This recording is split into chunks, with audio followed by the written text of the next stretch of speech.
Fou, fou, folle, fou, folle, folle, Folle, fou, folle, fou, folle. folle.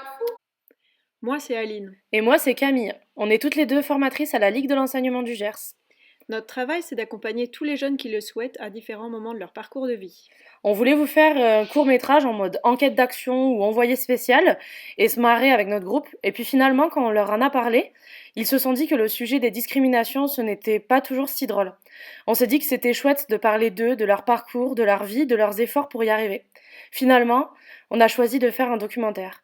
Parce qu'on le sait, que l'égalité des chances, c'est sur le papier, mais pas dans la vraie vie. Nous allons vous partager leurs témoignages, leurs histoires, mais aussi les discriminations et la violence qui a traversé leur parcours. Certains de ces témoignages sont très durs. Ils font écho à la culture patriarcale et à la culture du viol qui en découle. D'autres témoignent du racisme ambiant et des politiques publiques défaillantes qui mènent à l'ostracisation des personnes vulnérables. Cette vidéo, c'est pour porter les valeurs citoyennes, humanistes, d'ouverture et d'accueil de tous et toutes. Et c'est celle de la Ligue de l'enseignement. Cette vidéo, c'est pour eux, pour vous, pour nous, pour vous donner de la force et pour vous dire qu'on est là, à vos côtés, pour vous tendre la main si besoin. Tout a commencé quand j'étais au collège. Pendant cette période, je n'étais pas très bien. La CPE de mon collège a été au courant du viol que j'avais vécu car elle a demandé des explications à mon père. Le lendemain, lorsque je suis arrivée à 7h45, la CPE en a parlé à la directrice dans le couloir devant tout le monde. Et depuis ce jour-là, ma vie a changé. Beaucoup de monde a été au courant de ce qui m'est arrivé. Et les élèves ont commencé à me juger sur mon poids, ma taille et cet événement qui a sali ma réputation. Ils m'ont tous rabaissé et discriminé et depuis ce jour-là, j'ai la phobie scolaire et la peur de rencontrer des gens.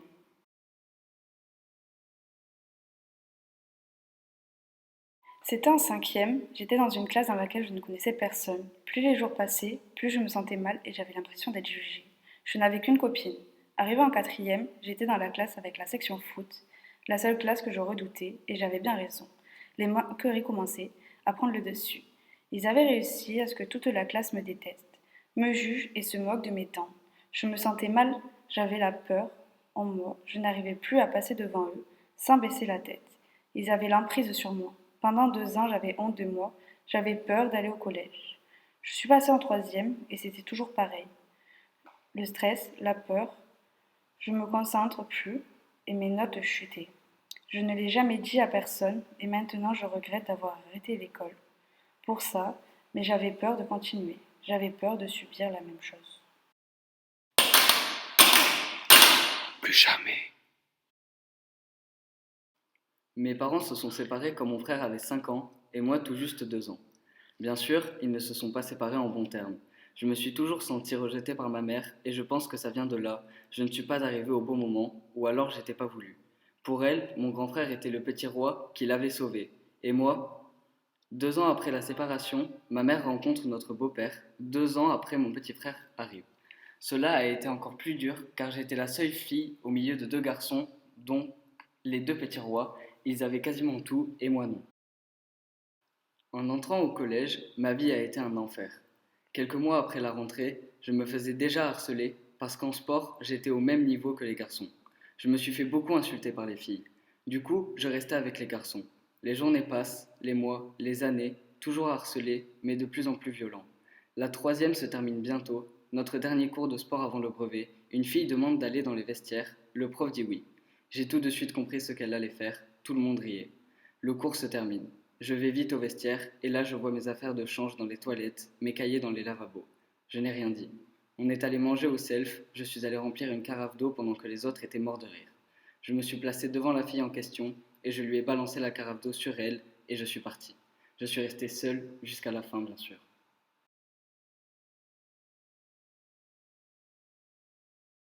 Lors de mon année de troisième, j'ai subi du harcèlement car j'ai pris la défense de mon meilleur ami suite au harcèlement qu'il recevait en rapport avec sa transition de genre. Tous nos amis nous ont tourné le dos et s'en sont pris à nous, mais aussi à nos 2 autres copains qui le défendaient. Ils regardaient nos localisations Snapchat afin de nous retrouver même quand on était à l'extérieur du collège. Ils postaient des insultes à notre insu sur les réseaux et au collège, nous bousculaient quand on les croisait dans les couloirs. Ils nous ont menacés de mort. Tout ça a pris fin à la fin du collège, nous nous sommes à peu près tous reconstruits à l'heure actuelle, mais tout de même en gardant quelques séquelles de leur comportement.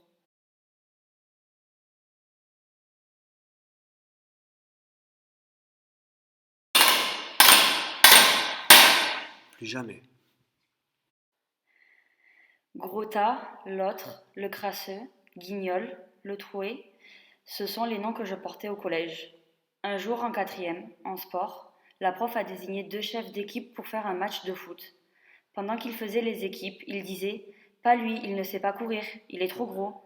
À ce moment-là, je n'étais pas la personne la plus populaire, la plus intéressante, et encore moins la plus forte au football de la classe. Alors, j'ai été le dernier choisi. Étant donné qu'on était un nombre impair, j'ai été désigné comme le remplaçant. Au final, j'ai passé l'intégralité du match assis sur le banc à les regarder, à encaisser des réflexions et à me sentir mal à l'aise. Tous les jours, on m'appelait le troué car je portais des vêtements troués. Un jour, en rentrant dans les vestiaires après le sport, j'ai retrouvé mes vêtements découpés et trempés dans mon sac.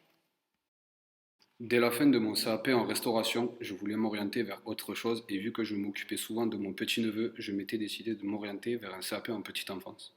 J'en ai parlé à ma famille et ils m'ont encouragé. Sauf que plus le temps passait, plus je commençais à avoir des remarques qui n'étaient pas acceptables du style « Ouais, t'es un mec, tu t'occupes d'enfants » ou encore pire « Ouais, t'aimes bien les enfants, espèce de pédophile » ou encore « pointeur ». Ça m'avait pratiquement dégoûté du métier sauf que je me suis dit que je voulais quand même faire ça et que j'allais y arriver.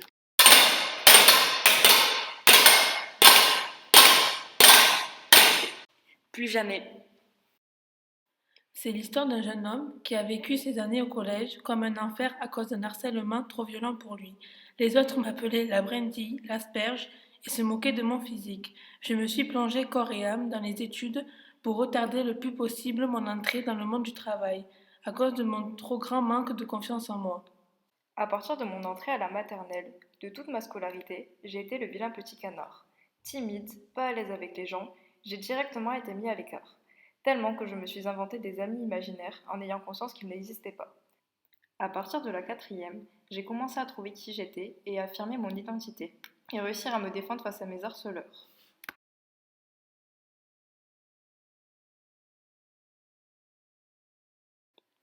Lorsque j'avais 2 ans, mon père est rentré d'une soirée beaucoup trop arrosée et a eu un excès de violence. Il a frappé ma mère, qui me protégeait dans ses bras, et a retourné toute la maison en cassant tout ce qu'il pouvait. Lorsque mon père était encore présent, j'ai subi un abus de violence venant de sa part. Il ne se disait jamais disponible et ne répondait jamais à mes besoins. Et il insultait ma mère dès qu'il en avait l'occasion. Il m'a notamment agressé sexuellement à plusieurs reprises de mes 6 à 8 ans. À 8 ans, j'ai décidé de couper les ponts avec lui. J'ai pris le téléphone de ma mère, je l'ai appelé et je lui ai donné rendez-vous chez ma mère pour le lendemain. Le lendemain, je lui ai dit en face à face que je ne voulais plus jamais le voir. Je lui ai expliqué toutes les raisons clairement et il n'a pas su se remettre en question. J'ai ensuite refusé tout contact physique avec lui. Il est donc parti en pleurant et je ne l'ai jamais revu.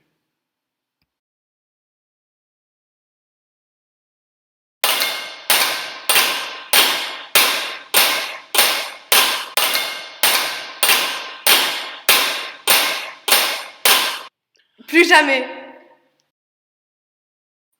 Je suis né un jeudi 12 juillet à 13h13. Coup de chance ou pas? J'aurais pu naître un vendredi 13 et tout remettre sur la faute de ce jour. À ma naissance, j'ai eu la chance d'amener un cadeau avec moi, le strabisme, mon handicap. Une chose qui fut un énorme complexe pour moi dans mon enfance, à cause de mes camarades et jusqu'à récemment. À l'âge de mes 5 ans, je fus placé en famille d'accueil car ma mère ne pouvait plus s'occuper de moi à cause de problèmes d'addiction. J'ai donc grandi de mes 5 ans à mes 18 ans avec une famille d'accueil qui était mon seul repère. N'ayant pas connu mon père, j'avais donc créé une relation assez fragile avec ma seule famille que je voyais de manière très occasionnelle, ma mère. C'était une situation familiale assez particulière, mais c'était la mienne et j'avais réussi à créer un équilibre. Cet équilibre fut détruit par 2 choses. Ma déscolarisation due à ma phobie scolaire qui a causé ma non-obtention du bac, puis le décès de ma mère qui venait achever le peu de force qui me restait pour me battre dans la vie. J'ai vécu énormément de discrimination durant mon enfance, due au poids que je faisais, à tel point que j'ai été harcelée à cause de ça. Le plus dur dans ce genre de situation, c'est que j'étais trop jeune pour comprendre ce que je vivais, trop jeune pour comprendre que tout n'allait pas bien. On ne devrait pas se permettre de discriminer car c'est grave. Et je trouve ça vraiment triste de ne pas avoir grandi dans une famille ouverte à ce sujet.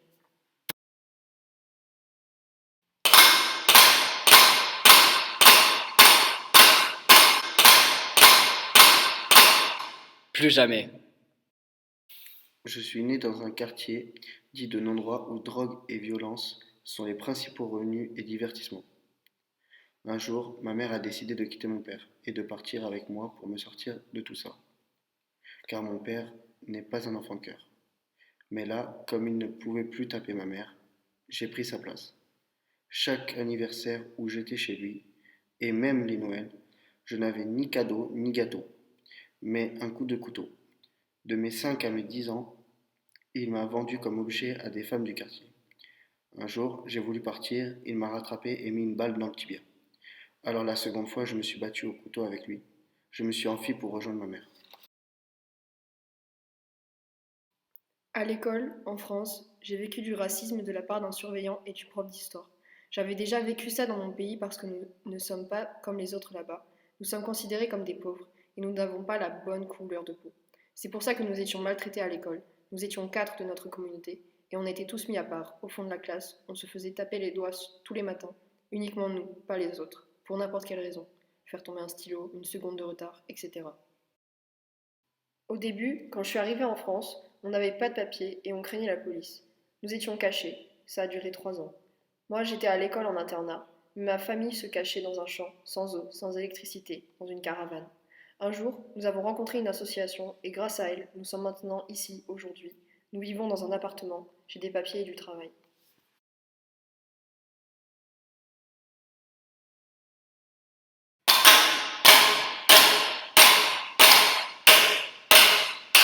Plus jamais.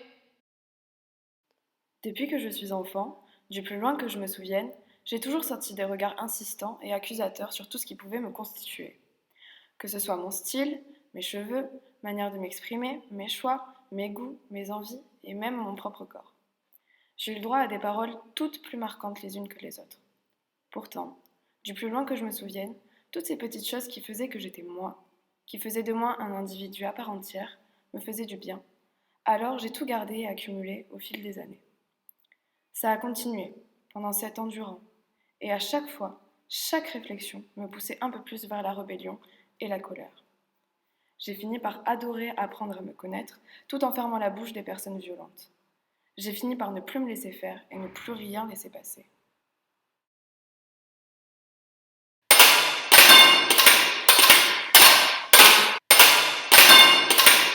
Plus jamais! Plus jamais! Moi je sais danser. Tu veux que je te montre? Volontiers.